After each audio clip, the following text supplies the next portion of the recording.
What's up, guys? Fucking picked this shit up the other day. Cheap. It's got a fucking cracked crankcase.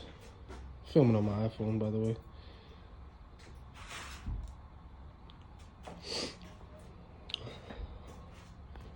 Needs some help.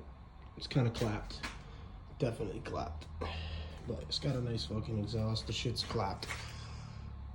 Bike needs help, for sure. I'm thinking about rebuilding it. Maybe I'll sell it the way it is. It's got some good compression.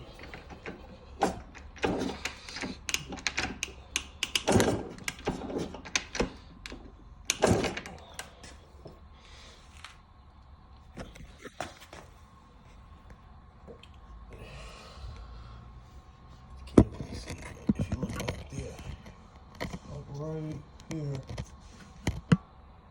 it's cracked. Doesn't hold oil. Means I'll have to split the cases. Like a full rebuild on this thing, but like I said, this bike needs help. It's got the FMF Fatty Gold Series. $700. Can't go wrong. Could sell it for like $1,000 probably. 2000 Yz250. I don't know. Let me know what you guys think. If I should rebuild this shit or I should just get rid of it.